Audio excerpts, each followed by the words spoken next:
Good afternoon, Seattle. Welcome back to Le Frères Heureux. Pretty sure I'm pronouncing that wrong. I hope we get some French fans who will tell me off and help me to pronounce it correctly. Here's hoping. But we never know. Welcome back to a Frasier podcast. Yeah. One of many that you will find out in the wild. There are certainly a few. There's certainly a few. This one's special because it's got us in it. We're brothers. That sets us aside. We're brothers. Yes, we are. My name is Fraser. I'm Ewan. And we're here to chat Frasier. Yeah. One DVD disc at a time. Doing a big old rewatch. Big old rating. We're going to need to analyze some of these ratings at some point. I realize that we haven't really planned. Yeah. I think we'll do that at the end. We didn't get that much into it when we were recording the end of season 1. Part of the reason I started keeping track of all of the ratings in the spreadsheet was then we could say here's the best episode and here's the worst episode and whatever. And then we didn't really do it when we were recording. Maybe we'll share some of the statistics when the episode goes up. And, let's do that. And we'll obviously have a nice big discussion at the end of the show. Yeah. Once we finish it off and go over what we think of each of the series. So let's say it was planned all along. Yep. And that's we can track where the show starts to go downhill. Scientifically, which season is the best and which is the worst. And I mean, I can tell you where it starts to go downhill. Yeah. I don't need to. I can definitely make a guess. But it's not gone downhill yet. It has not. We are in its prime. I think so. Prime season 2 Frasier. Is great. All the way up to season 4, I think. Oh, yeah. I think up to season 4 is prime. Mm-hmm. And then I wouldn't even say there's a dip, it's just sort of a shift in dynamic almost. Definitely a different tone. Yeah. In the later seasons. But we'll worry about that when we come to it. For now, we are second disc in to season 2. Mm-hmm. Well on our way. This is an alright disc. It's okay. It's not great. It's okay. There's a couple of episodes in this I think are really good. Not perfect, but solid. But there's also a few that really aren't great. I don't know. I have not given this disc a very high rating at all. No, not one episode has made it above a 3. Well, yeah, there's a little spoiler for you. Yeah. But I think the first disc in season 2 is a lot better. The first set of episodes is... Yeah, I think the first is better. And yeah, maybe I think around the middle of season 2 is not... There's a bit of a dip. I think it averages out as a great season, but in the middle there is a bit of a... It's got some really great individual episodes, but overall there are some sort of runs of 2 or 3 episodes that are a little bit on the poorer side. Yeah. But that's fine. We'll get to that and we will analyze and discuss as we always do. Of course. Good. So let's start. Disc 2, season 2, episode 7. Yep. The Candidate. Yeah. I think this is a good episode. I think it's all right. Yeah. It's all about... It's a bit political. It's all Yes. about the politics. And basically, Frasier and Martin have differing political views, and they both support opposing candidates in an upcoming election. And they're both doing... Martin sort of inadvertently, almost, does his piece to support his candidate, and then Frasier, off the back of that, decides to sort of react and give his big celebrity public endorsement of the opposing candidate. And in true Frasier fashion, it doesn't go fantastic. No, of course, it all goes a bit off the rails. So it starts with Martin coming in, gathering everyone around the sofa, around the TV, not around the sofa. They're going to sit and watch the sofa. No, they're going to sit and watch the TV, gathering on the sofa, to watch his new advert for... I presume that Holden Thorpe is the Republican candidate. Yeah. I don't know. Just judging by the sort of tone of the two of because they're senators, right? Or the governors? Senators? Going to Washington. I'm not sure what the difference senators, is, to be totally then. honest. Or possibly senators. House. Members of the House. I don't know much about American politics. Yeah, I don't know what the difference completely. is. But yeah, I don't know if they actually follow the same kind of two-party system as like a presidential election would. But it's definitely implied. In real life or in the show? Well, both. In real life, they do. Yeah. In real life, so they do. like a senator or governor would still have to be like Republican or Democrat. Yeah, okay. Yeah. I mean, obviously, well, there they you have go. Presumably other in the parties, show they would be. Yeah, they have like independent and stuff. Yeah, but it's definitely Holden Thorpe, the one that Martin supports, is certainly the more right-wing choice. He talks about how much he hates these bleeding hearts liberals, and he's very pro-police, and he's very anti-people, I suppose. anti everyone. Yeah. Whereas Phil Patterson is, you know what? They don't even necessarily talk that much about his politics. They just say that he volunteers in soup kitchens. And he's not a Republican. He's just not a Republican. Enough. They say he's a nice person, which makes me think he's not a Republican. Controversial. Yeah, we'll try not lead too hard on our own personal politics. But no, it's So I think it's implied that Martin's sort of the more conservative in the family, and Frasier and Niles sort of, well, it's implied they sort of lean left, but their attitudes are still quite, they're very elitist, and they're very and they're the kind of people that have enough money they would benefit from the Republicans. Exactly. Yeah. But they are certainly more nice, pleasant people. So they're probably, I don't know, they socially they would kind of have those views, but financially they aren't exactly working class. I think it's kind of implied that they would act this way around their friends and their social circles, and sort of outward facing Democrat, but as you say, inward facing, and when it comes to actually voting, going for those upper class tax cuts, champagne socialists. Yep. So anyway, yes, we spoke just before we started about not waffling on a wee bit, and we've already waffled. There's been a bit of waffling already. It's fine. Yeah, but Martin Gallons were on the TV, and he's done an advert for Holden Thorpe. He was walking through the park and got called in because he was an ex-cop, and they obviously want... They're pro-police. They're pro-police, so they want someone like that who does support Thorpe. I think Martin does support him as well. And he does this speech about... It's very like dramatic. It's like, I was a cop for 30 years, and then some punk put a bullet in my hip. It was, his hip was shattered by an assassin's bullet, which is a bit dramatic.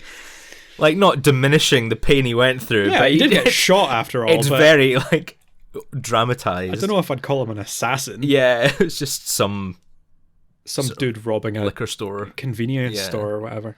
And obviously Frasier and Niles are sort of taken aback by this because they hate Holden Thorpe. They hate his sort of military views. They do call him a fascist. Yeah. They call him Himmler without the whimsy, which is a very funny line. And then, Frasier and Niles kind of go away and think about it, and what Niles suggests that they use Frasier's celebrity to endorse the opposing candidate, and neither of them have really given him much thought. They both say, like, oh, obviously I'm going to vote for him, but I don't really know much about him, which shows that they don't really care. They don't really know what's going on. It's just kind of like you say, they sort of two-party state. You're either one way or the other. It doesn't matter sort of what the candidate is like. And obviously they have not done their research when it comes to Phil Patterson. But yeah, eventually after a confrontation on air with Holden Thorpe, where he accuses Frasier of... Well, I think he's a bit unfair. Frasier's divorced and hasn't served in the military. And therefore his opinion doesn't matter. And therefore he's irrelevant. Yeah. And it's kind of like, nah, that's not how it works. Well, he does. I suppose he acts as the guest caller in the episode as well. He's a bit of a celeb. Well, it's Sidney Pollack, who's a fairly well-known actor. Okay. I'm not sure if there's anything I don't off the top of recognise my the head name. that I know him from. He's one of those actors that I always, if I see him, I'll recognize him because he's fairly well-known, but I can't think off the top of my head stuff he's been in. And yeah, calls in and gives him a bit of grief, and so Frasier decides that he's gonna support Phil Patterson. Get his own back on Holden Thorpe. And Oh God. so they do. They I don't really know how you would go about that, but they dress up Frasier's living room with all like the cameras and the audio and lighting equipment and everything, and then they shoot a commercial, and Frasier's very sort of dramatic. He swivels in his seat and he's like, "Oh, hi there." Yeah. I Didn't see you there. I love that. It's just ridiculous. It's so like cliched. I want to greet people like that when they walk into my flat. Hello there. Swivels in the seat. Yeah. In his Eames. Oh His man, Eames classic. we love names. And you know, he does his whole spiel, and Phil Patterson comes in and shakes his hand, and that's the commercial. It's just you picture a political commercial in your head featuring a celebrity, and that's pretty much it. Yeah. There's nothing special about it at all. He's just lending his name to it to give it a little bit of credence. But Phil and Frasier have a little chat, and he confides in Frasier that he was going to call in for therapy at one point, or a few years ago, or he thought about going into therapy, and the reason for this was because he was struggling with the fact that he was abducted by aliens. To which Frasier has this slow head turn. It's his response to that is hilarious. He just doesn't know how to process it. He just totally panics. He's like, "Oh my god, I've invested in this man." Yeah. He believes in aliens. You can see the panic in his face when they do another take of the commercial, and he's just freaking out. And there's some very funny lines. It's the lines in the commercial. Obviously, you hear it the first time and it's just a generic whatever, but then when you hear it the second time, knowing the whole thinks he's been abducted by, talking about how he believes in the little people, which, you know, it's great. These double meanings in Frasier are always very good. It's more the fact that you listen to the commercial the first time and it's those lines mean nothing. Absolutely not. You don't give them a second thought at any point. But then with context, it's hilarious. It's brilliant. It's so funny. Which must be a very difficult line to get right. Impressive. It must be a very fine balance. Yeah, absolutely.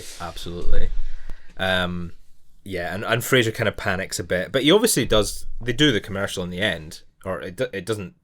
It doesn't stop him. It doesn't stop him. They do eventually film it, and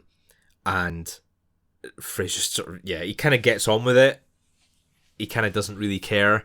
Niles tries to give him a bit of support and encourage him still to support Patterson. Tries to talk Frasier out of his panic. He doesn't.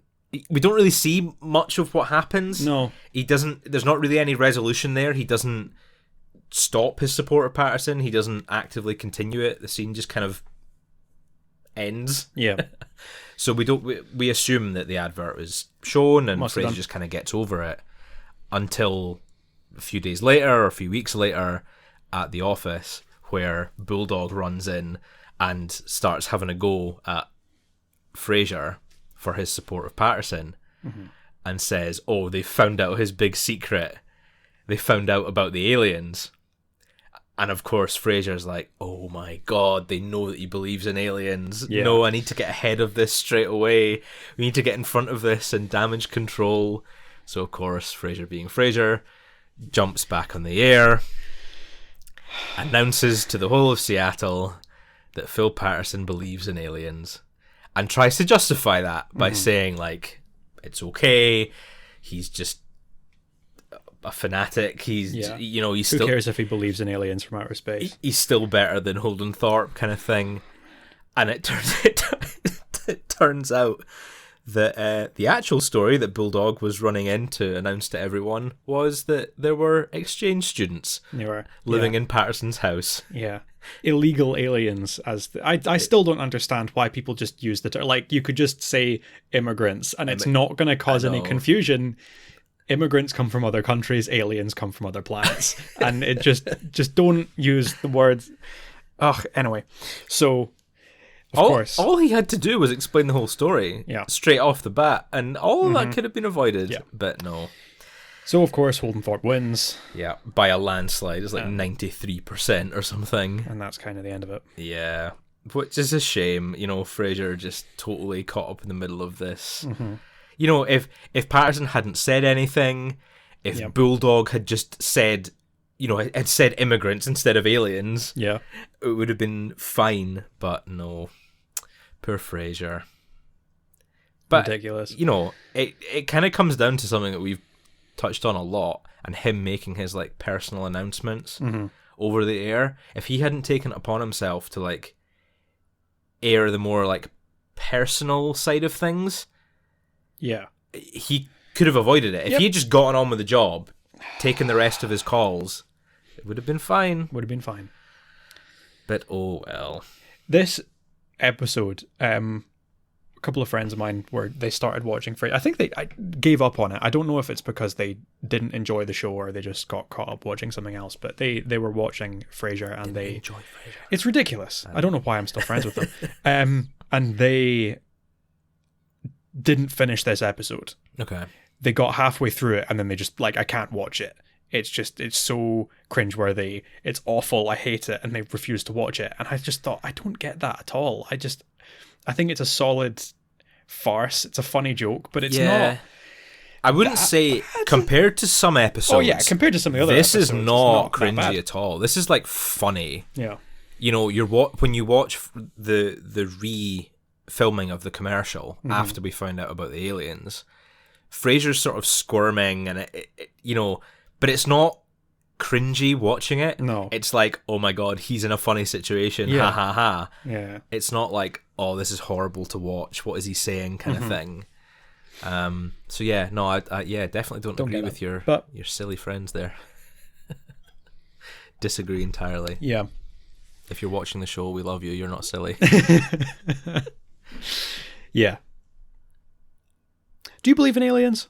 That was a question I was going to ask you. Yeah. I don't know. I think it would be silly to not at least be open to the concept. Mm-hmm. I think in this big wonderful universe that we have, I think the thought of us being the only ones is pretty unlikely. Yeah. What is it? Who was it? Is it Carl Sagan? Somebody big famous said, Stephen Hawking or someone. There's two possibilities. Either we're alone in the universe or we're not, and they're both equally as terrifying. Yeah. Yeah. I don't know who said it. I probably should have looked one it up. Of the two. I can't remember. I think it was Carl Sagan. But yeah, I'm quite skeptical about a lot of things. Uh-huh. But aliens is one of those things like I just don't understand how people can't believe that there's no possibility of it somewhere out there. I mean, we made it in the universe. Yeah. There wasn't divine intervention that made... Okay, no, that's maybe getting a bit political, saying that it's not divine intervention, but... Do you believe in God? Yeah, now we're asking the real questions. Who is this God fellow anyway? Or not fellow. Oh, we've got a special guest. We do have a special guest. We've got a special guest. It's our very own Eddie. Yeah. Little Harry the dog has come to say hello. He's gone away again. Never mind. All right. Bye, Harry. Thank you for joining us. Coming to give his opinion about aliens. He's back again. He's coming to criticize you for not believing in God. Aren't you? Oh, cutie boy. So cute. Anyway, what would you give this episode? How would you rank it? I would, much like many episodes on this disc, I would give this a 2 out of 5. 2? I would give this only a 2. I think it's not a bad episode by any means. It's got a few good funny moments, but it just... I think when I'm comparing it against some of the other episodes, especially in the previous disc and even the previous season, it just doesn't have that like laugh out loud factor for me, and the plot is quite thin, which isn't necessarily a bad thing, but when there aren't that many laughs or anything, I need I need either a good, emotional, strong story, or I need it to be hilarious. Yeah. And this kind of does neither. Mm-hmm. I can see that. Yeah. Yeah. That's my justification. So 2 out of 5. It's not the worst. Yeah. As I think I said last week as well, if we could give half cups, I think I'd probably be bumping a few of these episodes up by a half. Yeah. So it's sort of very middle of the road, but I'm gonna mark it down. 2 out of 5. Numbers. 2 out of 5. Fair enough. See, I'd give it quite a high ranking. Okay. I do like the episode. I like the political angle. I like the humor about aliens. I do think that's very funny. But no, it's not that strong in terms of plot, which does bump it down a bit. But I think I'd give it a 4. A 4? Overall. I mean, this is a pretty high ranking because I do enjoy it. Maybe it's just some weird part of it that I can't even explain. Influence from the planet Krypton or something. But something makes me enjoy it. So I'd give it a 4. A 4, okay. Fair enough. That's a decent average between the two. So I'll take that. And was Sydney Pollack was our only... I think Sydney guest. Pollack's the only guest caller. Okay. I don't know. I didn't actually look up who plays the... Oh, plays Phil Patterson. Phil Patterson. Oh, I don't think it's anyone that I really recognise from anything else. I don't know. Not anyone that's hugely famous. Oh, sorry, buddy. Yeah, well... If you're listening, terribly sorry. He did not make too much of an impact on us. Yeah. Okay. The candidate, done, dusted, voted for, and out of the way. Next episode's a bit of an improvement. Yeah? Or not. You're looking at me with a questionable eyebrow. Yeah. Okay. We've got a 2-parter. Our first proper 2-parter? It must Isn't be. it? Yeah. There's not that many across the course of the show, but we do few. Occasionally have 2-parters and or Sometimes 3-parters. Adventures in Paradise. Adventures in Paradise. We'll rank them as separate episodes. I think, I've actually definitely rank them as separate episodes. So I think. the first part, Frasier starts a romance with a woman that he sees in a magazine. Someone who's the 47th hottest woman in Seattle or something. Yeah, Roz is reading a magazine and it's like the most attractive people and the most attractive celebrities in Seattle. Seattle culture magazine. Yeah. And he decides, you know what, go out on a limb, call her office, try and get in touch, ask her out to dinner. I don't, if I was in her position, I don't know if I would just go out with I suppose he is a celebrity. You wouldn't really call him a stranger entirely, but just going out on a date with someone that you've never met before. And then they start dating. The whole thing is kind of a setup for the second episode, though. Yeah. There's all it really does is establish the two of them being in a relationship. The episode then ends with them deciding to go on a break to Bora Bora. Bora Bora. Going for a romantic weekend away. And then that's kind of what the second episode is about. Yeah. So there's not really much going on. It is quite a simple episode. A lot of it's taken up by them out to dinner. Yeah. And then the final couple of minutes is them getting to the hotel in Bora Bora, and the rest is just kind of filler in between. Mm-hmm. I know what you mean. It's not a particularly exciting episode. It is all establishing the second one, which is a bit more exciting. Yeah. Whether you think it's good or not is maybe a difference of opinion, but it's definitely more exciting. Yeah, there's a lot more going on in the second episode. Part. The first one does have. I really like the first date between Frasier and Madeline Marshall.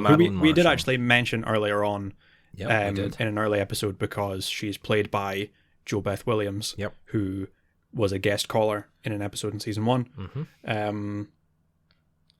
So the two of them hit it off quite well on their first date. They have quite a bit in common. They're both quite cultured. They're both wine lovers. They're both divorced. There's a great little joke where she says why she's divorced, and it was she caught her sister in bed with her husband. And Frasier, sort of a little bit tactless, says like, "Oh, that's wonderful." Yeah. And she's like, "Oh, what? Really?" He's like, "No, it's fine. The same thing happened to me."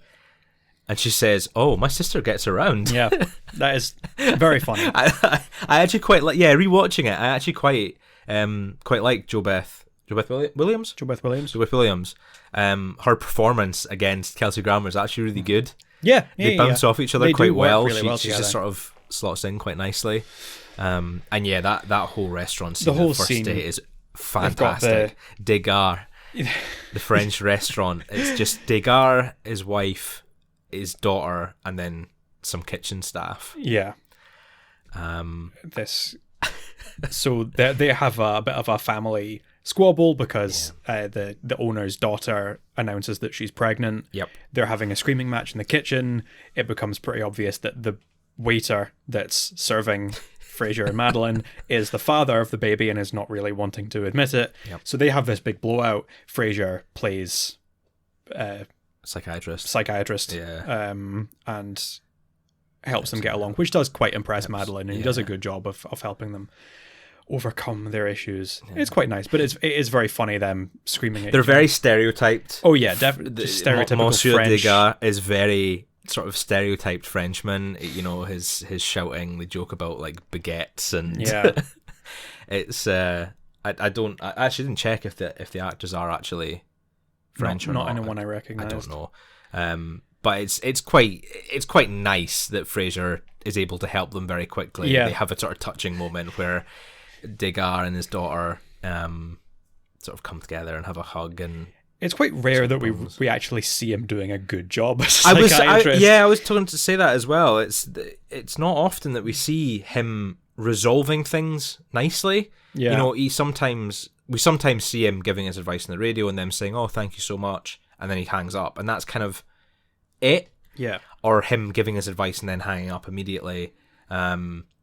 It's rarer that we see in person him giving advice, them taking it, and it resolving the situation. Yeah. So it's nice to see, and just the whole the cuttlefish bisque. I spit in your cuttlefish bisque. It's all very nice. Yeah. So they go, and of course the episode ends with this cliffhanger. They've gone to Bora Bora for their weekend away. Yeah, and a little bit of a trouble staying in the adjoining. Well, not I suppose not an adjoining suite, but I suppose it must be in a way. This kind of the balcony is adjoining hut. Staying next door is Frasier's ex-wife, Lilith. Bum bum. Which is it's a good end to the episode. It's good. Funny. It is good. Madeline's gone to have a shower. Frasier goes out on the balcony to breathe in the air. The camera is sort of shot in a way that you see Madeline walking past in a towel, and then the towel is sort of thrown out onto the decking towards Frasier, and he's obviously instigating some sexy times, and Frasier says, "Oh my god, so excited, oh, he's so enamored by Madeline," and then Lilith hears the voice and pops up, and is like, "Frasier?" He's like, "Oh my god!" Yeah. It's a good ending. It is a good ending, cliffhanger, especially when you're not expecting it. Yeah. For people who are kind of long-term fans of Cheers, it would be a great little thing seeing Lilith show up at the end of the episode. It's because it's so unexpected as well. In the episode she shows up in the first series is called the show where Lilith comes back, shows up. I can't remember what it's called exactly, but so that she's going to be in it. Whereas here you have no idea. Well, I presume at the time it may well have been news advertised. Anyway, when you're watching the DVD, you have no idea that she's going to show up. And it's this nice cliffhanger, unexpected, and then it just ends, and that's that. One thing we didn't touch on that I would like to touch on, because I absolutely adore it, is the B plot to the episode, with Martin, Niles, and Daphne are home alone. Oh, yeah. Martin has procured some Cuban cigars from a police buddy, I think. Someone works in customs, I think. Yeah, works in customs and has seized them from someone trying to smuggle them across the border. And Martin, being friends with him, has managed to get a hold of them. And between the three of them, Martin, Niles, and Daphne, they share the Cubans throughout the week that Frasier's away, or starting when he's there, but throughout the episode they are sharing these Cubans and getting through this box. And I just kind of love the interaction with the three of them, this sort of very relaxed atmosphere. I think Maris is away on holiday or something, and Niles is round at the house, and they're sitting and they play at the piano, and David Hyde Pierce shows us all what an amazing pianist he is, playing this amazing tune, and Martin singing along, and Daphne coming in, and she's smoking a cigar as well. Yeah, I just really like it. It's just a really nice little B plot. It doesn't go anywhere. No, it doesn't mean anything in the grand scheme of things. It's just nice. It's just really nice. I like it, and that's that. No, I agree. I like that as well. What would you rank the episode overall?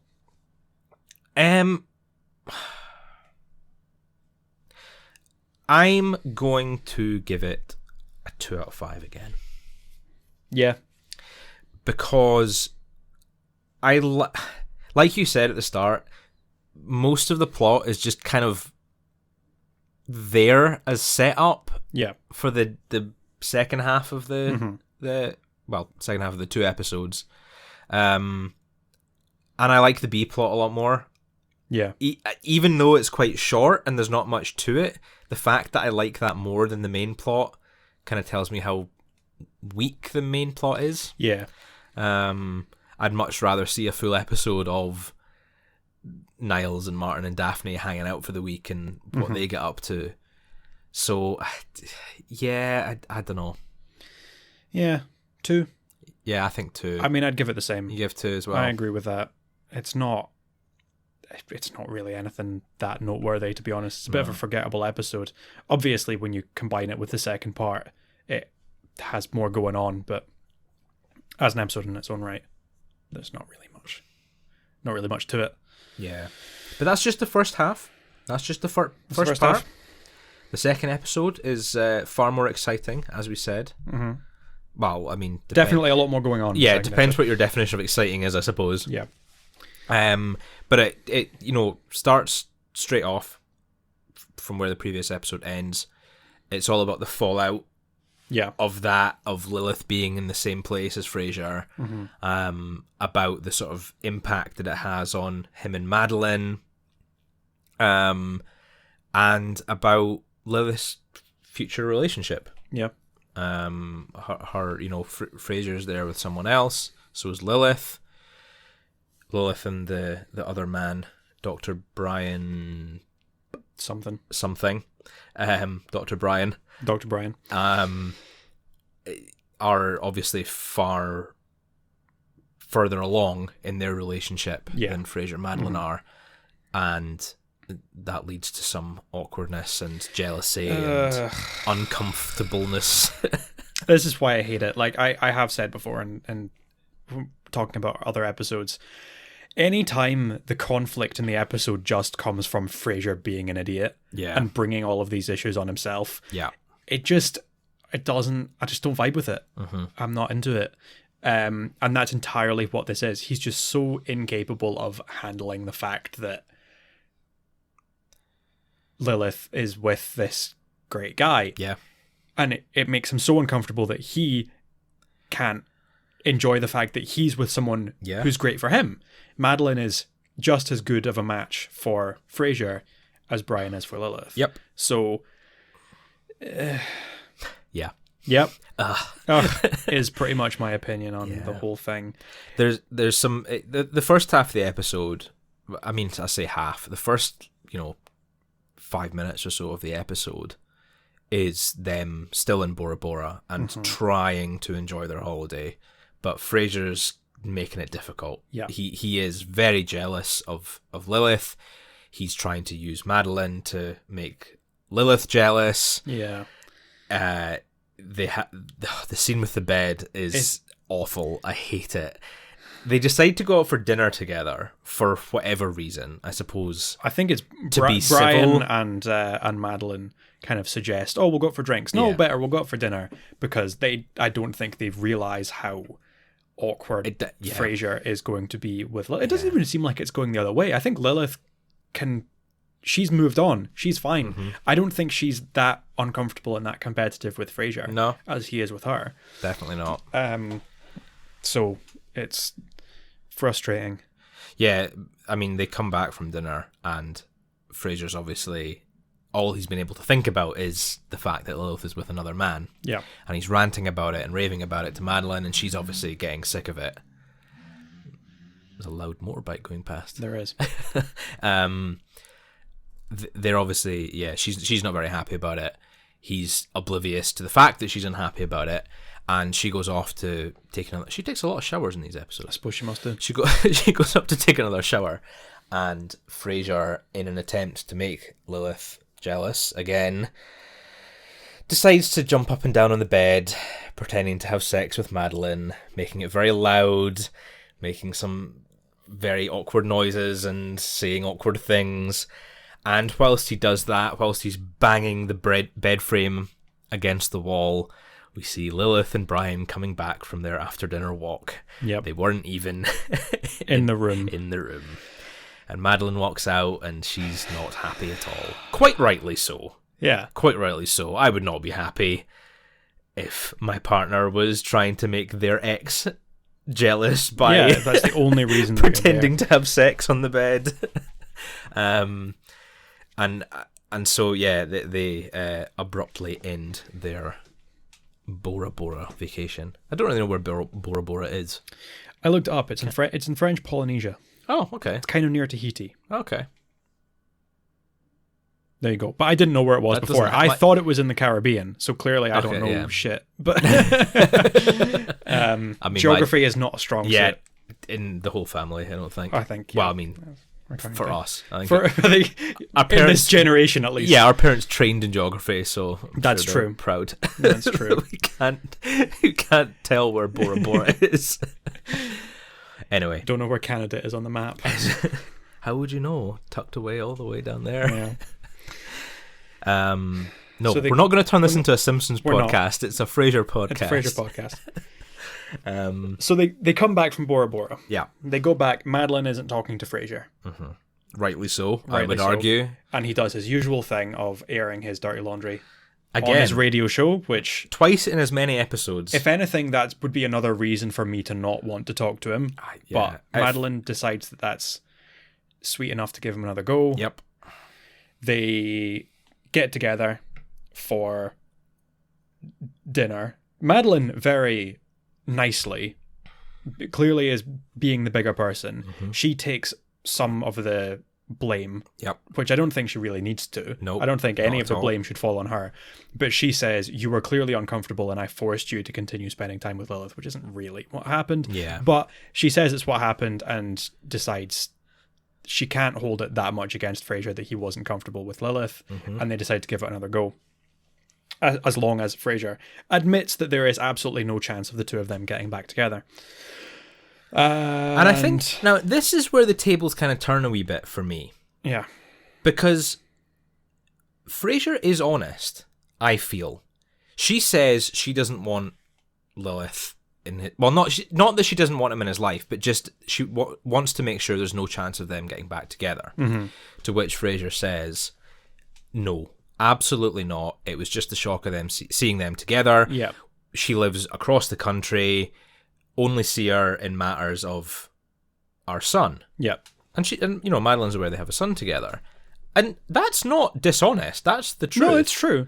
I don't think any of it, the competition between the two of them, it's pretty one-sided, but that it doesn't come from Frasier still being in love with Lilith and being jealous. It more just comes from him he says himself, he wants to kind of win the breakup. Mm-hmm. He was upset at the fact that Lilith was moving on before he was. Yeah. So Yeah, he's not lying when he says that there's no chance of them getting back together. They do almost sleep together at least once. That's true. In the future. Yeah, that's true. But they have their dinner. Mm-hmm. They make up. They eat some pineapple on a stick. There's a great moment where little Eddie jumps up on the sofa and Madeline turns around and says, "Oh, what's your name, little fella?" Frasier, oblivious to the fact that Eddie is there and clearly thinks she's referring to a certain part of his body, yeah, says, "Promise you won't laugh." Clearly implying that Frasier has given a name to his penis. He has named his penis. What do you think that name is? I have no idea. I want to know what you think that name is. It's probably some kind of really pretentious opera reference. Yeah. It's probably like Siegfried or something like that. Yeah, I could see Siegfried. You know, not that I'd want to see Siegfried. I can imagine. No, I can imagine that is what he will have called it. Yes, I'm not trying to picture Siegfried. Moving on. You know Martin Sheen, the actor? Yes. He's the one that was in Good Omens, right? Yes. Yes, Martin Sheen. I always confuse Michael Sheen. Michael Sheen is Charlie Sheen's dad, right? No. So. I don't know. Is he another Martin Sheen? Never remember. I always confuse them. Whichever one it is that was in Good Omens. Yeah. The Welsh one. He's named his penis. It's called the Great Christine Baranski, which I think is a really funny name.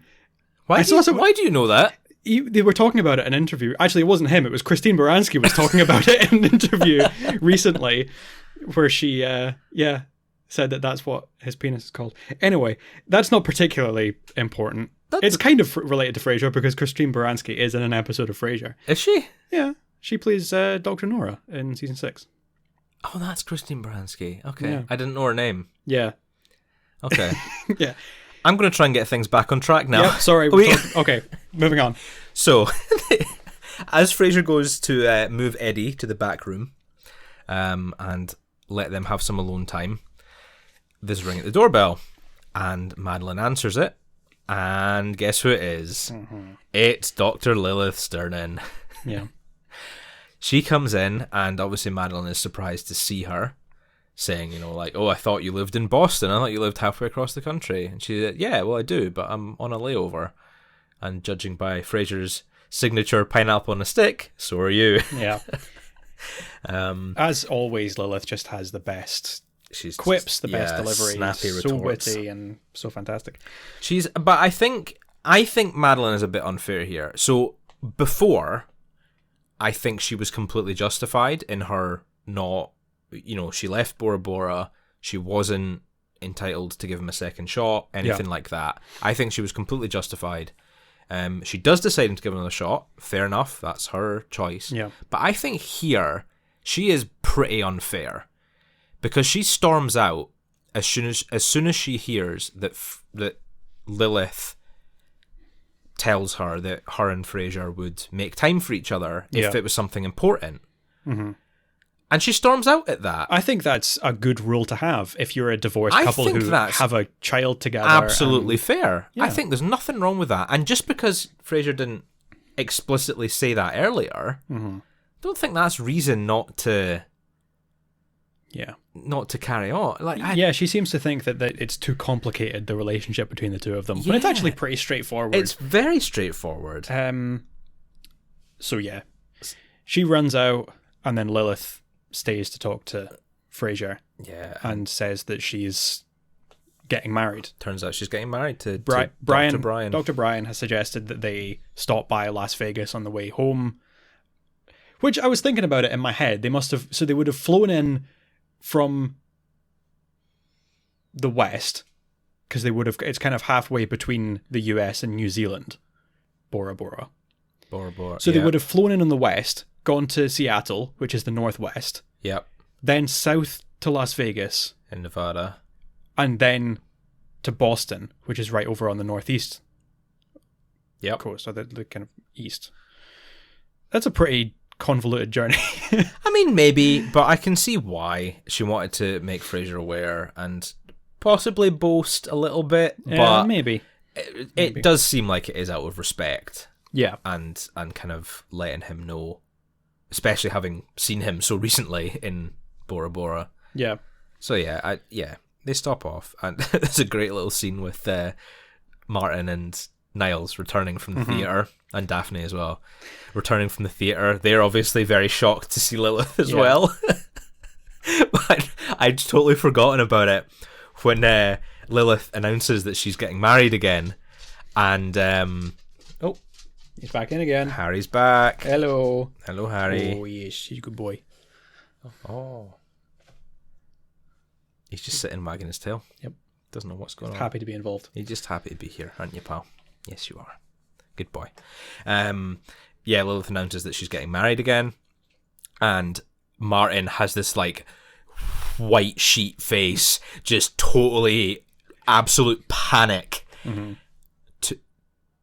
To whom? And Frasier's like, no, to someone else. Yeah. And Martin like throws his cane across the room and runs without the help of his cane towards Lilith to give her a hug. So happy to hear that it's not Frasier that she's marrying. It's so funny. Just John Mahoney's just his performance. I was thinking about it as well. There is one scene as well, but out with the show, just watching him in interviews and stuff and award ceremonies and things, seeing him without the cane looks so unnatural. It does a little, yeah. Just because you're so used to seeing it, and in the show it looks so natural, him walking with the cane. So when you see him without it, it's really sort of bizarre. That's not relevant. Just thought I'd point it out, but it shows how good an actor that John Mahoney is, that he can do this sort of these physical nuances. It does them so well. And does them so well that you believe it and just forget that it's not real. Lilith is getting married again. Frasier is without partner again. Yep.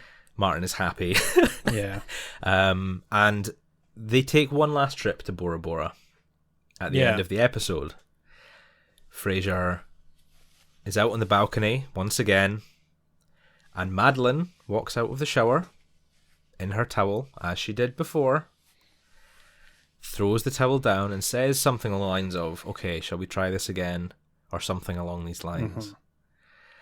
And Frasier turns around and he says, oh my God, again. Yep. And then instead of Lilith, we see Diane popping up. We've not really mentioned Diane. We have not mentioned podcast Diane so far. Anyone who knows... this is our first appearance in the show. This is our first appearance in Frasier. It's literally a 5-second cameo by Shelley Long as well, which is pretty unheard of in TV. You don't usually get a... Yeah. Normally it would be like a full episode guest appearance at least. So we get this quick little cameo. Diane obviously being Frasier's ex-fiance from before Lilith. During her time in Cheers, she was a barmaid in Cheers. Frasier fell in love with her. She left him at the altar, leaving him pretty devastated. Yes. There's a whole big plot line there that I have read up on several times throughout Cheers, but I don't really know can never really remember. The long and short of it is. So it turns out that this was in fact a dream of Frasier's, and he's actually in Bora Bora with Niles to do some psychiatric evaluation to reset. Did they need to go to Bora Bora for that? I don't think they did, but they just wanted an excuse for a holiday. Yeah, I guess. I can get it. Enough. I can dig it. Yeah. And there we have it. Yep. Adventures in Paradise. Second episode, definitely more going on. More going on. The first one. How did you rank it compared to the first one? I think it's just as good. I think it's the same level of quality, but for very different reasons. Okay. Where the first one is kind of it's fine, there's just not really anything going on. The second one has a lot more going on, and it's got Lilith, which I always love. She is my favourite character. She plays with bigger power, she's always amazing. But I think there's a lot more that pulls it back down as well. Frasier just being a big dumb idiot moron. Big dumb, yeah. Drags it back down. So I would give it a 2 as well, just for wildly different reasons. Agreed. Mm-hmm. Yeah, I also gave it a 2. I slightly different reason from you though. I think it suffers a wee bit from something that we've noticed before a couple of times now, and that's it not really having a third act. Yeah. We have, however you want to put it, we have the first act in Bora Bora. Yeah. Them going out for dinner, coming to terms with the fact that Lilith's there, the jealousy, things like that. And then we have sort of a second act, a very short second act. Yeah. With Frasier apologising and Madeline coming back. And then the third act is him and Lilith kind of resolving their situation and her announcing that she's getting married. Yeah. But the second and third act, in quotes, kind of they're the same. They're one and the same. Together. There's not much of a what do you call it? It doesn't really follow a proper structure. Conflict resolution. Yeah. It's sort of leading on from the first episode. And I know it's a 2-parter, but I still feel... I suppose actually, no. Now that I mention that and say that out loud, I suppose that does make more sense. If we look at it as a 2-parter, there is kind of 3 acts. You've got the first act, which is the setup of Frasier and Madeline. Yeah. The second act in Bora Bora with Lilith, and then the third act is the resolution with Lilith and the sort of break up between him and Madeline. So no, I take back my words now that I've said that out loud. No, that makes sense. I think the second episode could do with a bit of a reshuffle. You could have kind of a lot of the same points, but just done differently. I think if the whole episode was in Bora Bora, and what we really had was we saw a bit more of Frasier trying to get along with Lilith and Brian. Maybe if we actually saw them having dinner together or whatever. And then the idea of Brian and Lilith getting married comes up, and that's what causes Frasier to freak out. And the second half of the episode is the whole bit with him jumping up and down on the bed and hooting and hollering. And then we have Madeline leaves, and that's how the episode ends. That's what causes the breakup. Yeah, I think that would make a bit more sense. Yeah, because the first half of the episode feels like more of a conclusion to the story, and then the second half of the episode kind of feels like they're just retreading a bit. I do not disagree. I think that's possibly would make a bit more sense. You should do a Frasier revisited. Rewrite the episode. Rewrite the script. Restructure it a bit. Someone with 0 screenwriting experience. But yeah. Okay, so 2 out of 5. It's not not that bad. Just a couple of cups of coffee. It's not great. Yeah. We did get a couple of guest calls that we haven't mentioned. Kevin Bacon in part 2. Kevin Bacon, isn't it? Yeah. As Vic, he calls in and he's complaining about I can't really remember. It's something about him worried about his dating life, can't find the right woman. He's sad because he can't find the right woman. And again he gets fobbed off to Roz because Frasier gets a call from Madeline, and he says, "Oh, I was making more money when I was modeling, but I'm still doing all right now that I'm at the law firm." And Roz, of course, immediately is like, "Ooh, her eyes tell light me up. more," And then in the first episode as well, which we didn't mention in the first part, we had a call from Art Garfunkel of Simon and Garfunkel fame. That Garfunkel. That Garfunkel, not the other Garfunkel.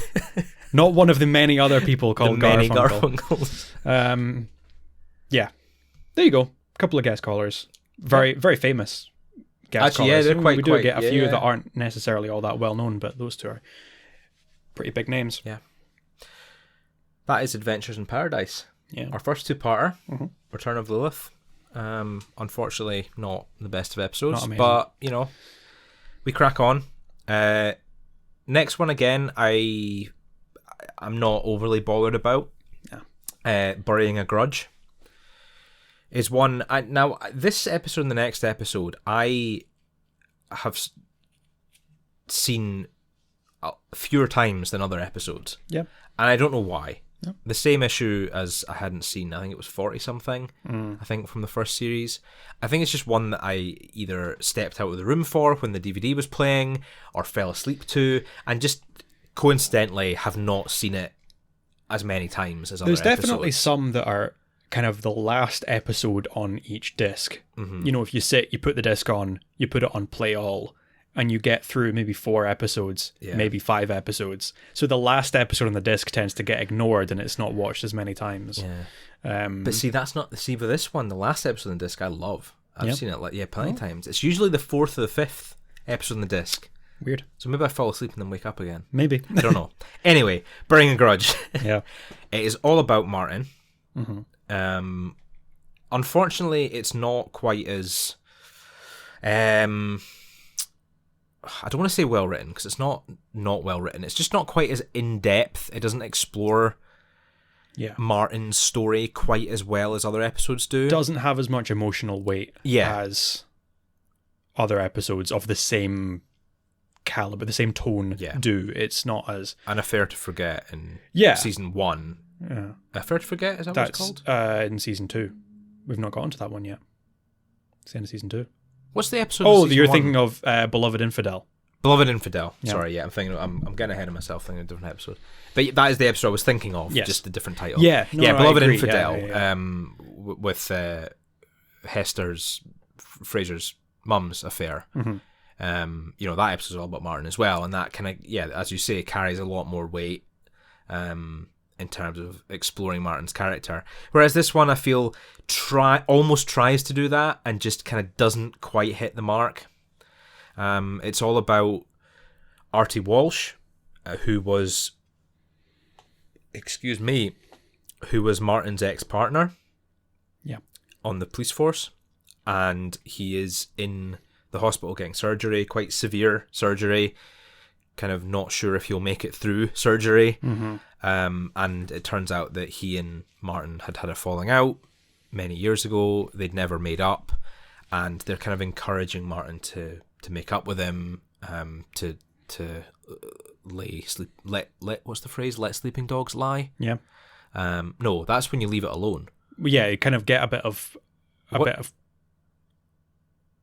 There must be an idiom for this. What? I suppose kind of just get closure between the two of them. I guess, yeah. I was trying to be clever. Have a bit of resolution. Think of some kind of fun metaphor for it, but no, I think... Never mind. Right. Yeah, they try and... Frasier and Niles try and encourage Martin to make up with Artie, and there's a bit of resolution in the end, which is nice. But getting ahead of ourselves again, the reason that they're in the hospital is because of Maris. Yeah. And I love this little sort of... It is funny. B-plot / segue into main plot. Maris is getting cosmetic surgery. Niles is freaking out about it. And so Frasier and Martin go along for emotional support. Yeah. Maris obviously being this unseen visage that we have no idea what she looks like. And she's getting all of these surgeries, so even if we did know what she looks like, it wouldn't even matter. And yeah, Niles is quite panicky in this episode. He is. He's very freaked out about the idea of Maris having cosmetic surgery. He does, but which she must have done several times before. They talk about her having lamb placenta treatments in Zurich once every 6 months or something. So it's like, well, you know, if he's not used to it by now. But it's just, it seems like he does kind of love her. Yeah. Which obviously with the Daphne situation, does he really? But it seems like he does, and he is quite genuinely concerned about her well-being. So anyway, as we get to the hospital, Frasier sees Artie Walsh, and they must have known each other, personally, as in, outside of the police force. And they catch up, and Artie's not well, and he kind of says hi to his dad, but not really.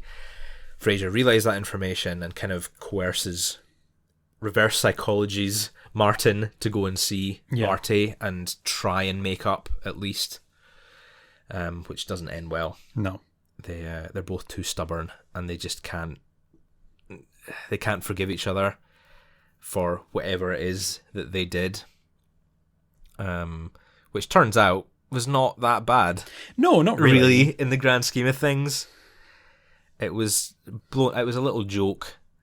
Artie teased Martin about allegedly crying while watching Brian's song, which I don't actually know what that's about. I'm sure I looked at before. It's a film.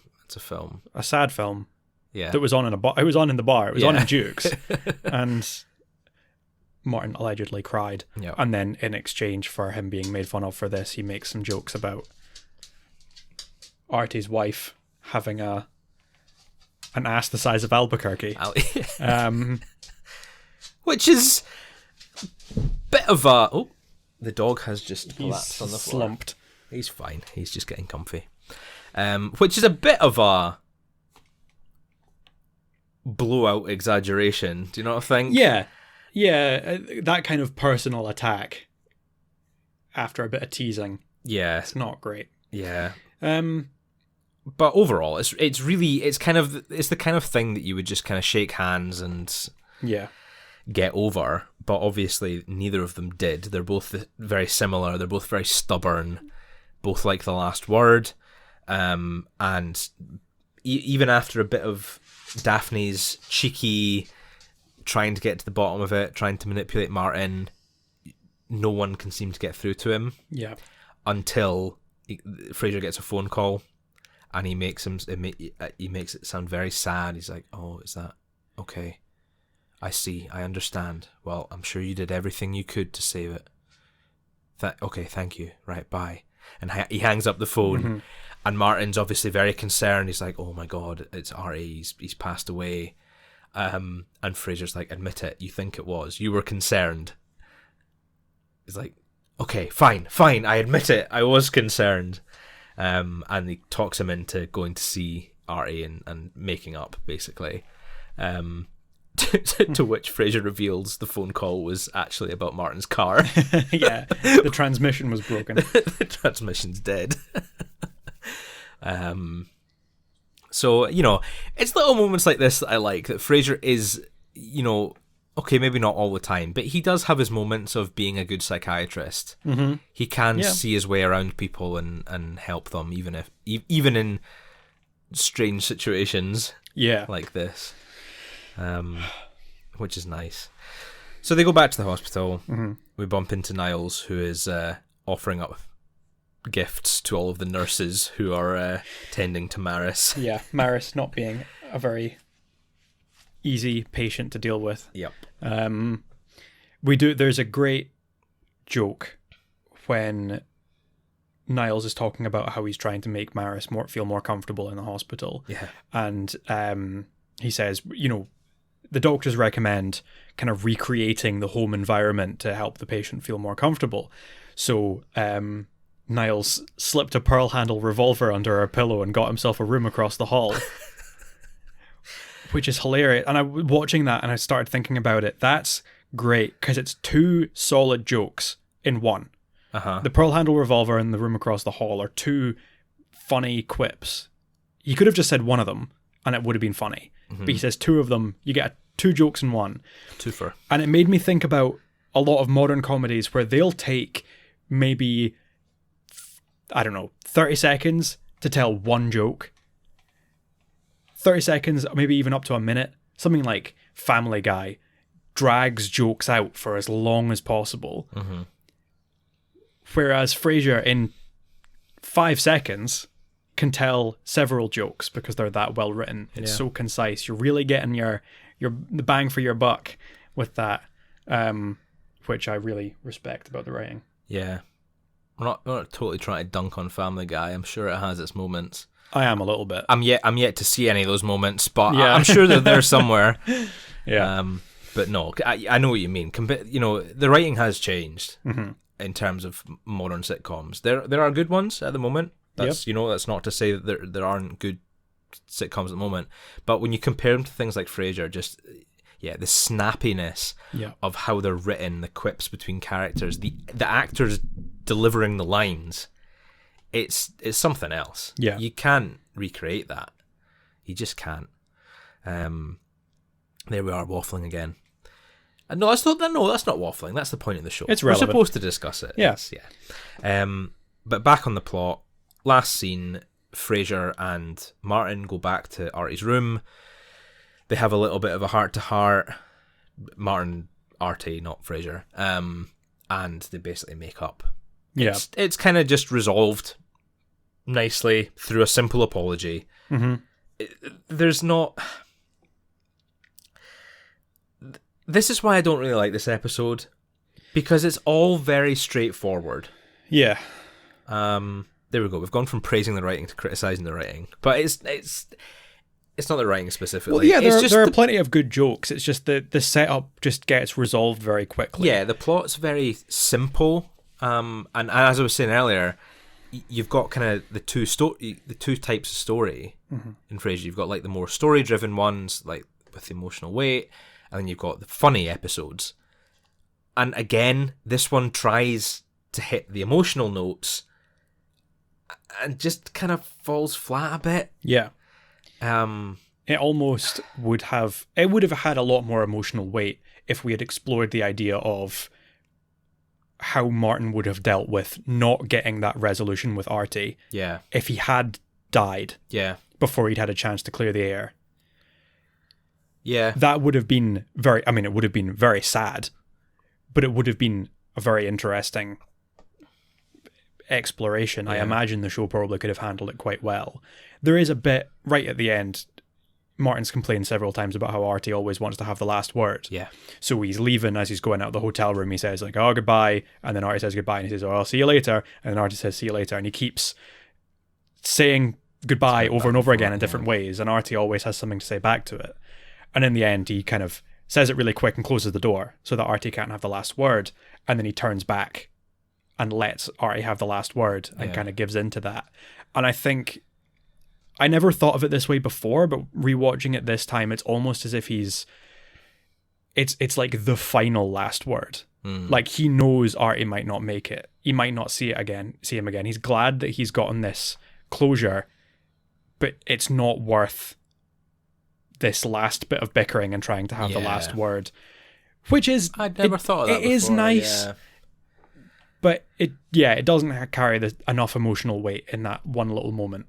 Yeah, it doesn't save the rest of the episode, which is a shame. It's just, it doesn't, as I say, compared to some of the other episodes that focus on Martin, it just doesn't have that. Yeah. Yeah. Channeling my Frasier there. Of course. Bringing in some French idioms. Yeah. And we don't see Artie again. No. So, to be fair, we don't really know what happens to him. No. If he did pass away, if he is out there and just not mentioned. So, poor Artie. Either way. Doesn't come back. Yeah. What did you think in terms of how many cups of coffee does this fill up for you? I have to give it a 2 again. Another 2. There's a lot of 2s in this disc. This is the issue. I don't think any of them are so bad that I would give them a 1. But they're still kind of below average in terms of quality. I think it's fine, but it doesn't hit the same kind of highs as other episodes of Frasier does. So, yeah, I'm just going to have to give it a 2. I completely agree with you. I've said 2 as well. Yeah, like I said at the start, this disc is just kind of, there's nothing particularly bad. Yeah. But none of the episodes are that good. Which is a shame. Well, it's not, the last episode of the disc is quite good. I quite like. Yeah. But the majority of them are just kind of, average or below. Oh well. Poor second disc of second season is full of 2s. Yep. How about that? 2, 2, 2, 2, 2. 2 to 2. Yeah. Anyway, so next episode is Seat of Power. This is, I think, quite a good episode. We're not talking about chairs here. No, we're not. We're talking about a different kind of seat. It's kind of a chair. It's a throne. It's a toilet. A porcelain throne. Porcelain throne. So Frasier is having some plumbing issues. The literal kind, not like his no, internal not plumbing issues. His body. Literally, his toilet is not working. Yes, the toilet isn't working. It's making a lot of noise. Frasier tries to fix it himself after a bit of persuasion from Martin. Martin kind of criticizes him for not working with his hands. He never does any DIY. He just hires someone to do it, and Martin thinks that's a bit whatever. I don't care. I don't know anything about toilets. If I had to fix a toilet, I would just call a plumber. I was going to say, I think that's pretty unfair. Like, a toilet is relatively complicated, depending on what's wrong with it, to resolve. Mm-hmm. There's a reason that we have plumbers. Yeah. They are professionals. They know what they're doing. Yeah.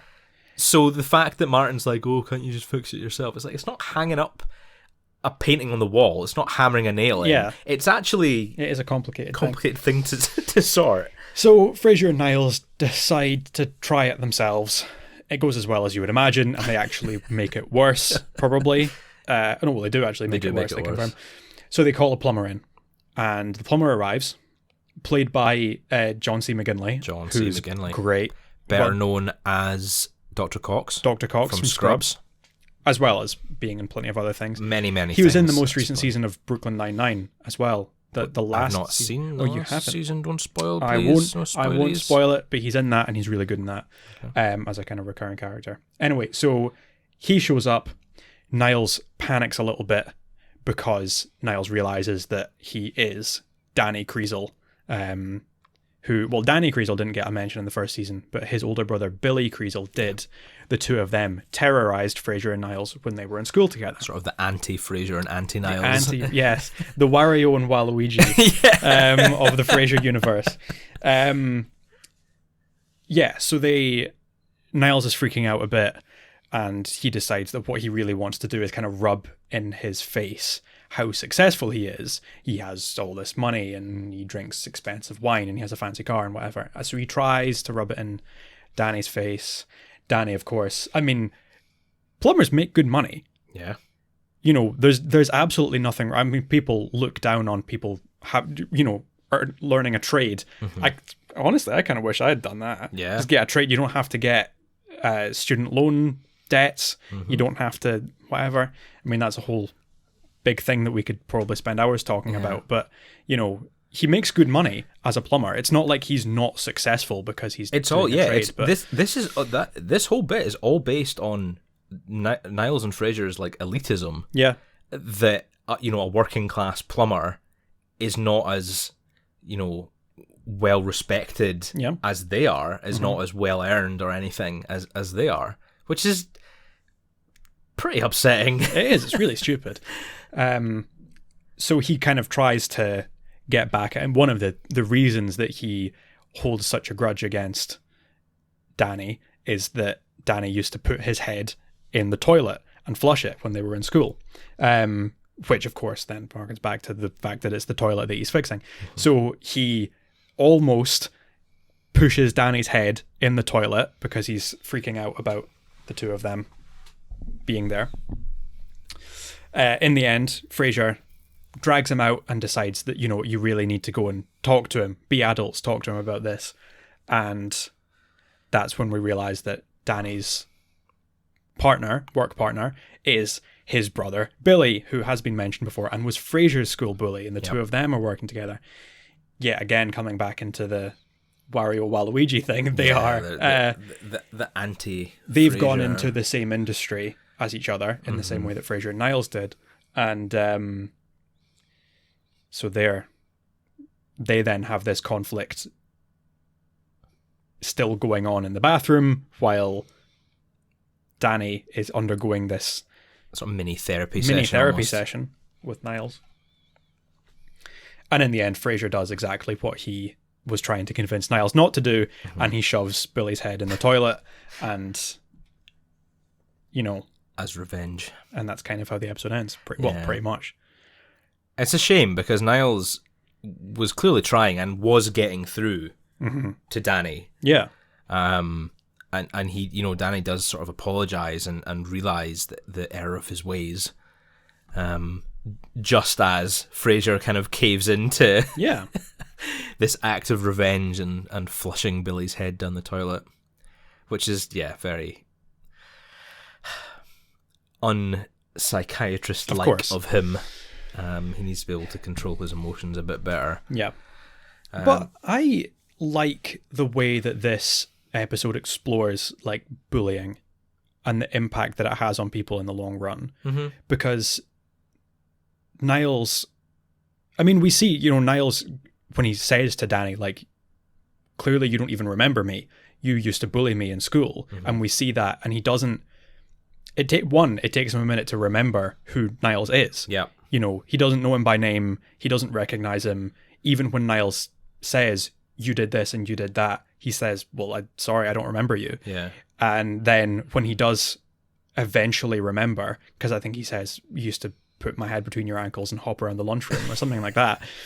And he says, oh yeah, no, I do. I remember you now. Do you ever catch up with any of the old gang? And it's like, you see that for the victim of bullying, mm-hmm. Niles, that has stuck with him. All of this has happened. He remembers it clearly mm-hmm. for the rest of his life, and it has had a long-lasting impact.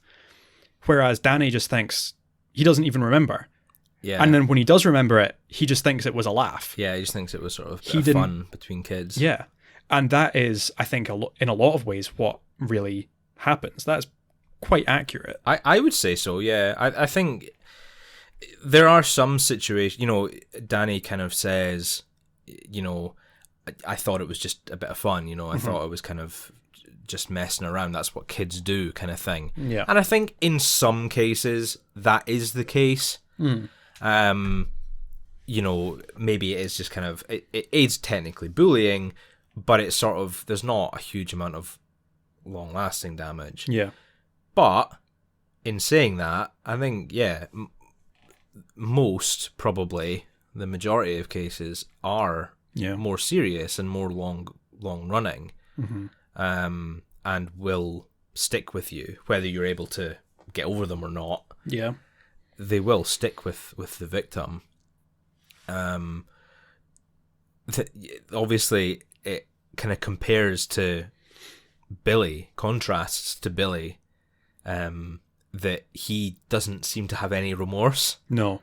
When he Frasier remembers everything that he did. He doesn't recognize Frasier, yeah. but he remembers everything that he did, and he still thinks that it's hilarious. He doesn't. Yeah. It's not even in a way of like, oh yeah, we had some laughs, and he was in on the joke. Mm-hmm. He still looks at Frasier as like a victim. He still sees it as, we made fun of him and tortured him mercilessly. It was hilarious. We just don't care. Yeah. Whereas Danny didn't realize the impact that he was having. Billy mm-hmm. knew, he just didn't care. Yeah. Which is definitely worse. Absolutely. He deserved that dunking. Oh, 100%. He deserved that revenge. Mm-hmm.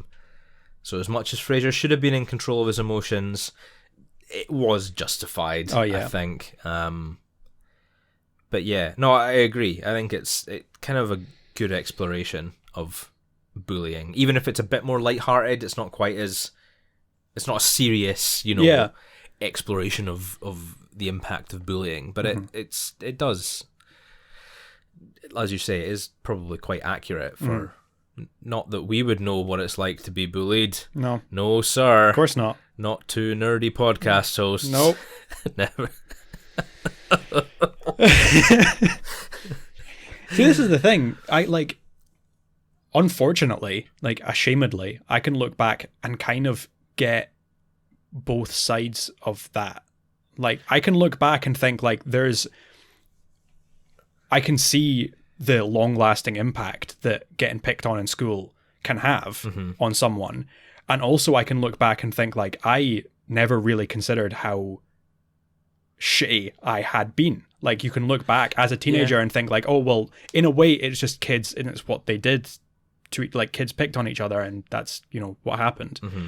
But you don't, it's not until you really think about it that you realize how much of an ass that you could have been as a teenager. Yeah. Yeah.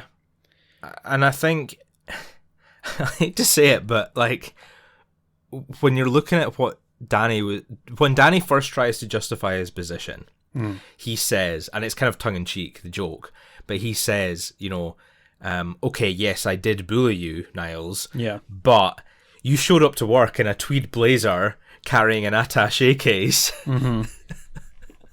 I think the guilt here is 50-50. Yeah. And it's like, no, bullying is not ever justified, but realistically, it's never going to be cancelled out. Yeah. And I think it feels like I'm trying to justify it. I'm not trying to justify it. Yeah. But when you look at how kids are, you know that there are a lot of kids who probably don't understand their actions or the impacts of their actions. So bullying is going to happen in one form or another. And the fact that Niles and Frasier did not realise that they would get bullied for wearing tweed blazers and carrying briefcases around in primary school is kind of... I mean, they could have done with a little bit more social awareness, you know? Maybe. Not saying that justifies the bullying in any way. No, of course not. But it's, you know, it's definitely something I can kind of not agree but see where Danny's coming from with his argument there. But no, I agree. It's an important episode, and it's not the only episode in the series, well, in the show, that deals with things like that. Yeah. Sort of definitely in a more lighthearted way, but it does go over these important things. So what do you think? Give me your coffee cup rating. I do really like this episode. Okay. I think part of the reason is that I John C McGinley is great. He is good. Yeah, he is good as Danny. I think he's a very good actor, and to be honest, like watching this again, I realized like he's very good looking. You think? I think so. I think he's really fit. Like I'm sorry. I think he's really, really good looking. Okay. So I don't know. Maybe it's that. Maybe it has a guest appearance. Maybe it's the kind of emotional depth or some of the jokes. There are quite good jokes in this as well, but I'd give it a 4. I don't think I could quite give it a 5, but I would give it a 4. Okay. I think that's fair. I think your reasons are totally justified as well. Yeah, well, maybe not John C. McGinley. I'm not sure I agree with you on that one. But right. I went with a 3. Yeah. I went with a 3, a little bit lower. Definitely better than previous episodes. And I kind of said I like John C. McGinley. I should have looked up his name. The actor who plays Billy as well is in a lot of things. He's got a very recognisable face. Yeah. Just not a recognisable name, I'm afraid. He's very good as well. Yeah. And yeah, the exploration of the boy's childhood and sort of what happened, and fleshing out the characters a wee bit more.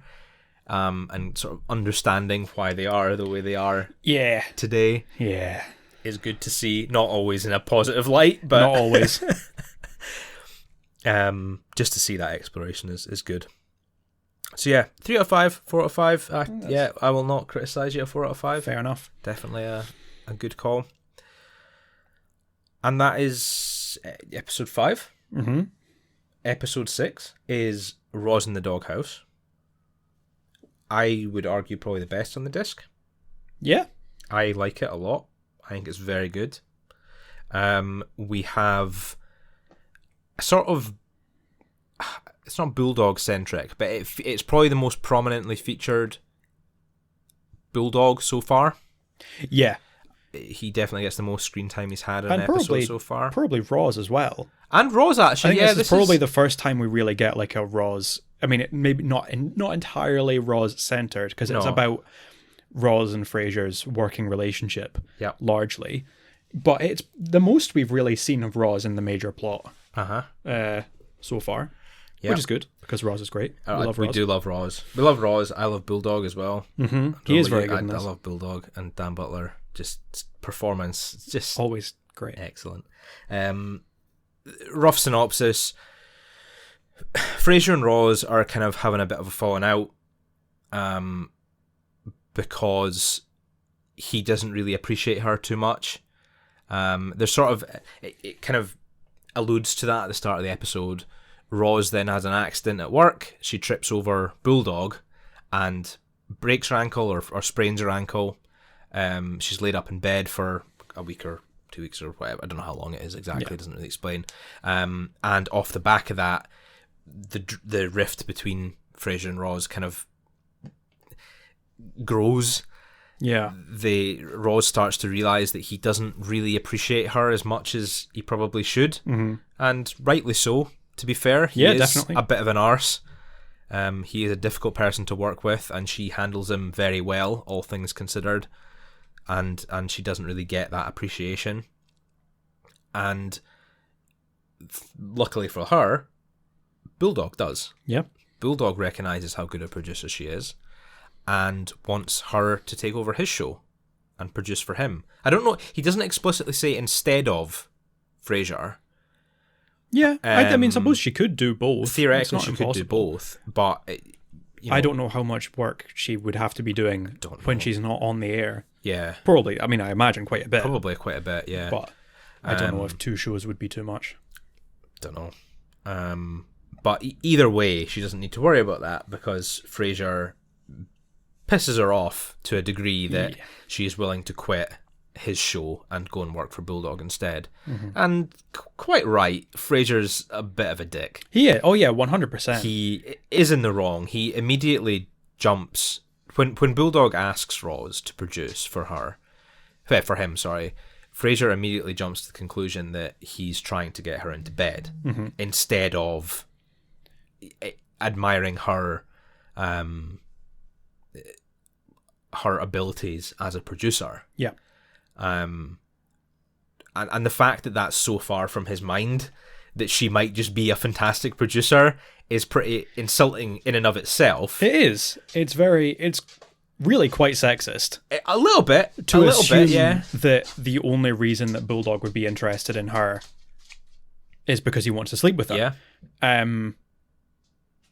But regardless, she goes to work with Bulldog instead. Yeah, I mean, Frasier doubles down. He insults her to the nth degree. Oh, 100%, yeah. And she doesn't take it and goes off to work with Bulldog. And funnily enough, Bulldog and Roz get on great.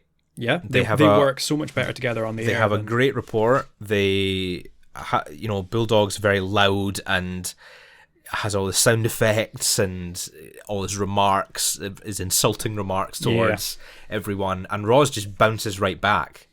She gives as good as he gives. She gives as good as he gives, or as good as he gets. I guess. What's the phrase? I don't know. You give as good as you get. Yeah. But she doesn't get. She just gives it back. Yeah. So she gives as good as he gives, and she should get. Are you okay? I'm trying to work it out in my head. Yeah. Yeah. Basically, they work very well together. They have a good rapport where like Roz is able to keep up with all of these snarks and quips that Bulldog always comes out with, and the quite sexist comments he makes on air. It's not the first or the last time that we see him making comments like this, and Roz just always just bats them right back, which is pretty great. Yep. And conversely to that, we see Frasier, who is struggling with his new producer, young Bruce. Is it Bruce his name is? Bruce.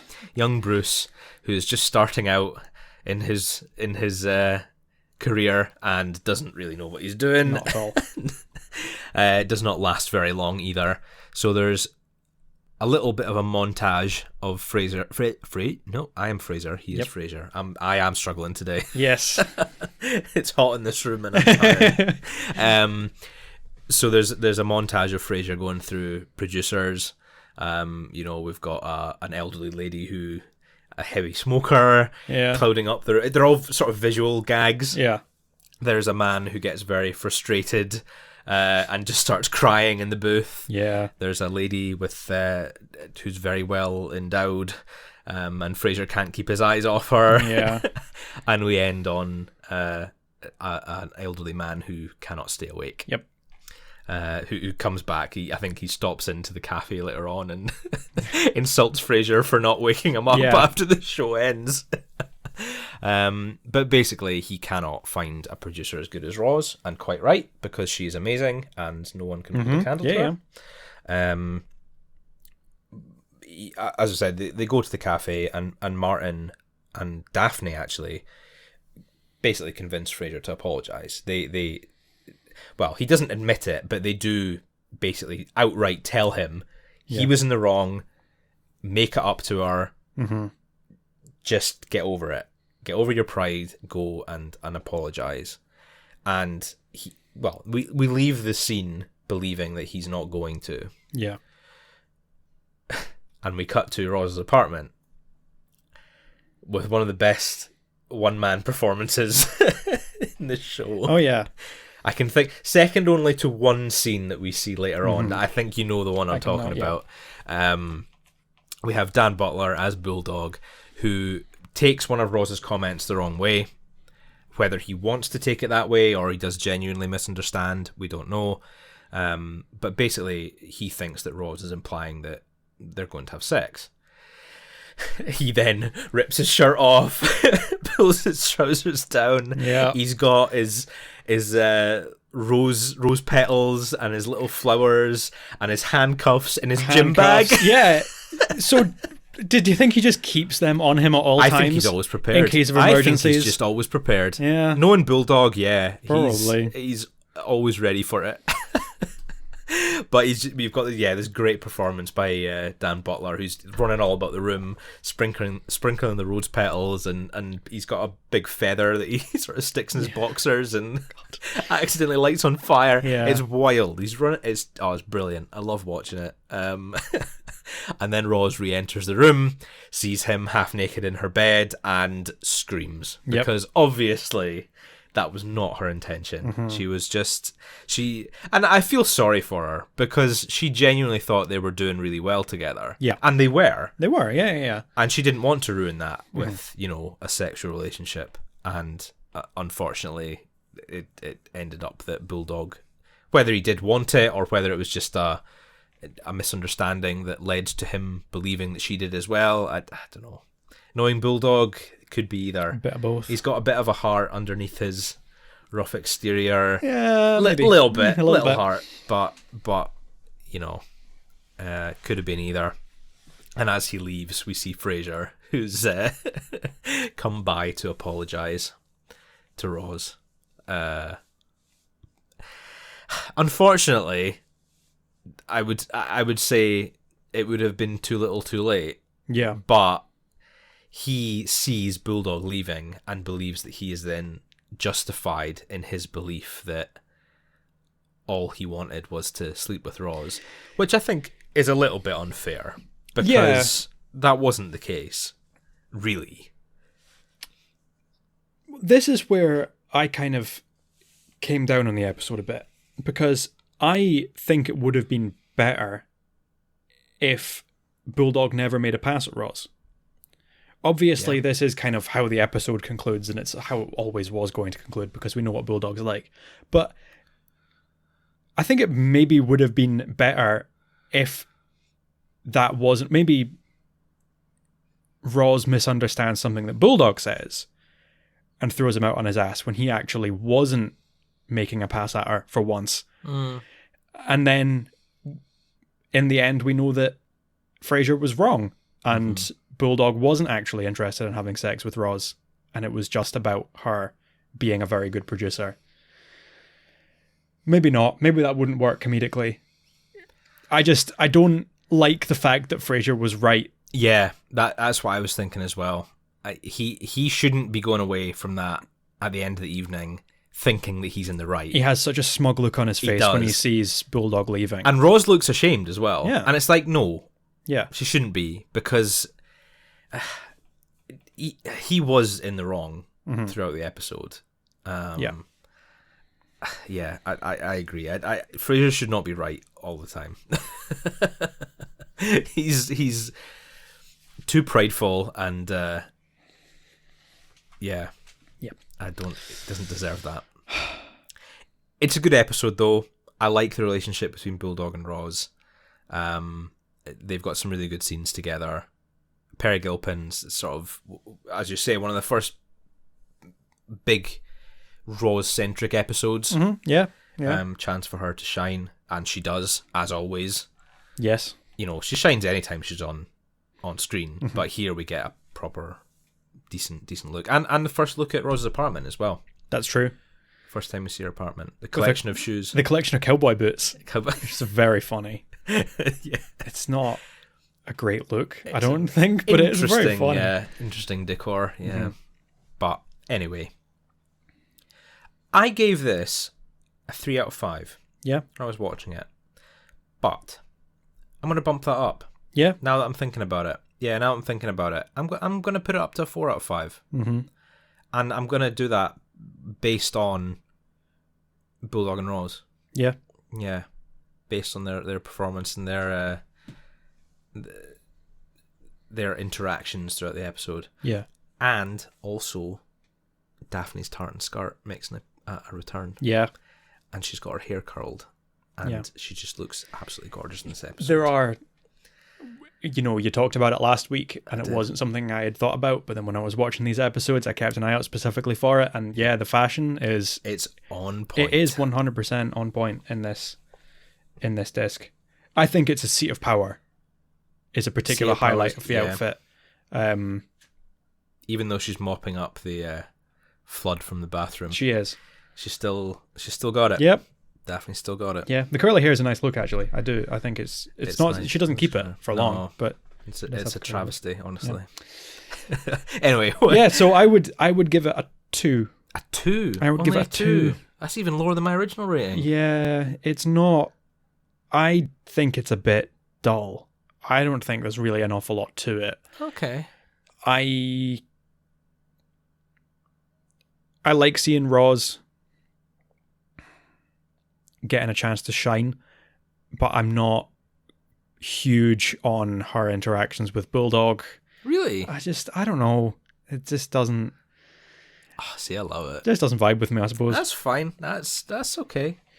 I normally really like the KACL kind of episodes. I mean, possibly my favorite episode in the whole show is Oops from season 1, which we did talk about as my favorite from season 1, because it's this KACL work drama. Yeah. I like episodes like that, and in a way, I thought I would enjoy this more, but yeah, no, I'm gonna give that 2. Only 2 cups of coffee. Yeah. What a shame. Mm-hmm. What a shame. Okay. Any guest appearances? I know there is. I'm just egging you on a wee bit. Yeah, there are a couple in this one. Carly Simon, the singer, who You're So Vain was one of her possibly her big hit. But she also did Nobody Does It Better. From, I want to say that was The Spy Who Loved Me. It was one of the James Bond films. Which is really good. I like Carly Simon. Yeah. She's great. Can't even remember what Bond film she's in though. Yeah, I know that's true. You're not a true fan. No. And Rosie Perez. Also. I like Rosie Perez. Rosie Perez is great. She was in Do the Right Thing and White Men Can't Jump. And she's in Birds of Prey. More recently, I've not seen Birds of Prey. I was going to say she's in an episode as a guest. Yeah, she is. She's in an episode of Frasier. Much later on. Oh yeah, I think possibly the penultimate episode. Yes. Yeah, I think so. If you count the last two, if the last episode is a kind of two-parter, if you count that as one episode, I think she's in like the one before that. So yeah. But you have to wait before you see her. Quite a while later. We love her. She's good. She's very good. Also, actually, from Seat of Power has Macaulay Culkin in it. It does. We missed Macaulay Culkin. He's great. He calls in. He pretends he's a salesman with a very young sounding voice, but he is, of course, actually just a child having a laugh. Prank call. Which is funny. And then before that, in Burying a Grudge, there's a call from Betty Comden and Adolph Green, which are two names I didn't recognize, but it's Linda and Walter who call in looking for directions to the Antique Mart. And they are a screenwriting duo. I don't know if they ever did much appearing on screen, but they wrote a lot of kind of classic musicals for Fred Astaire and Ginger Rogers. Oh, really? They wrote Singing in the Rain, which is a fantastic One of my favourite films. It's a great film. So that and like On the Town. I didn't know that. Various Yeah. kind of that kind of era of musical. I'm not a big musical guy. Yeah. But Me neither. But Singing in the Singing Rain in the just Rain's a hits great different. one. Singing in the Rain's a great film. So yeah, It's great. the two writers from that. How about that? Yep, There you go. Learn something new. Is this why we've got you here? That's why I'm here. Doing the research. I looked that up about 5 minutes before we started recording. It's all good. It's all good. Isn't it's all good. So yeah, there's some ups and downs, I think, in that disc. It averages out as a bit fillery for me. Yeah, no, I'd agree. It's got some good moments. The last couple of episodes are decent. You know, Seat of Power and Roz in the Doghouse, I think, are pretty good episodes. Just the first few on the disc, they're just not great. No. They've got some decent, funny moments, but they're overall just, yeah, don't vibe, as you say. Yeah. So have you got a highlight? I don't know what I would give it to. I think I might have to give it to Daphne's outfit in Seat of Power. Oh, see, that was well, mine was for Roz in the Doghouse, but yeah. Yeah. Are we allowed to do that? I said Daphne's outfit last week, I'm pretty sure, as well. Yeah. Oh, I don't know. Can I do it again? If you want. I think this is the last we see of her tartan skirts. Maybe. I think she starts to switch it up in the next disc. Oh, go on then. Go on. Are we both going to go for Daphne's? No, you may as well. Daphne's May as well. outfits? I mean, I think it's pretty deserved. I'll allow it. I love it. I love her outfits. These few episodes. Yeah, I think because she does switch it up a wee bit towards the end of this season, and then kind of continues to switch it up every other series after that. Yeah. Yeah. Okay, that's fine. Any particular low points? I know I said we weren't going to discuss this, but just because it's a lower scoring disc, is there anything that you particularly didn't like? Not really that I can think of. I think it's not that there's anything hugely wrong with any of these episodes or anything that I don't enjoy watching. They're just all kind of fillery, bit bland. Yeah. They're not bad. They're just not very memorable. That's fair. I think that's fair. So I don't think there's any low points really for me. It's all just a bit. Yeah, bit of a no, drone. I don't know if I'd like to give it any particular low points. I think it's just, yeah, as you say, the disc itself, these run of episodes just kind of hit a little bit of a dip, which thankfully is resolved next disc, I would say. Not on the whole, but eventually. Yeah. Yeah. There's a few episodes in the next disc as well that are, I think, one-cuppers. Oh, yeah. Honestly. Yeah. I need to rewatch them, so I don't want to judge too quickly, but I think they might be one-cuppers. I actually watched, there was a short interview segment that was on some of the special features in the DVD in season 2, where it's two of the showrunners. I can't remember which two of the three showrunners it is that are talking about it, but they're talking about how season 2, they think is where they really hit their stride and every episode is great and every episode hits perfectly. And I'm like, well, I don't know how true that is. I think it's certainly has some of the best episodes, but I don't think they're all consistently great. No. I think there's definitely some dips, or generally just it's not it averages out as a solid season, but it's not consistently good. No, I agree. I think that, yeah, definitely not every episode. No, definitely not. I don't know if there's any season. No, I don't know if that's true, actually. There is one season I'm thinking of that I think is pretty good. I don't know if I'll have any ones in that season. Yeah. I think I'll be 2+ every episode. Potentially even 3+ every episode. Yeah. Maybe. But we'll get there. Leave you wondering. We'll get there eventually. Well, there we have it. Disc 2, Season 2. Mostly 2s. Lots of 2s. It's not a Tuesday. That would have been good if we'd recorded this on a Tuesday. That's disappointing. There is a Tuesday this year as well. There is a Tuesday. 2nd of February. 2nd Is of on a February.3 2022. Tuesday. 222. Yep. 222. We should have recorded it then. We should have done. Would have made for epic humour. Oh, maybe we could release it. It'll come out about then. Will it? Probably. Oh, maybe. Maybe we could release it on Tuesday instead of Thursday. How good would that be? I don't think we will. I think we'll be a couple of episodes away at that point. You doing the math? You doing the calculation? No, this will come out the 17th. Ah, disappointing. That's a 17-day. That's a 17 day. That doesn't have the same ring to it. No. What a shame. Yeah. What a shame. The universe is not on our side. Well, that's us for another week. We hope you will join us again next week for more shenanigans, more off-the-rails humour with me and my brother here. That's your cue. That's my cue to say something. I can't think of something funny to say. Don't set me up like that. Walla walla. Get her done.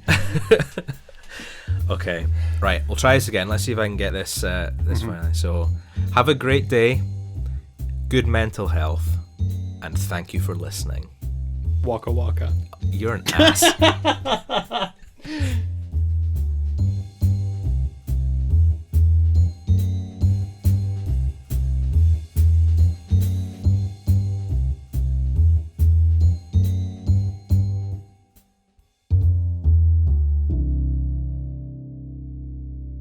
This has been a Happy Brothers podcast. Make sure to follow us on Twitter and Instagram at HappyBrosPod.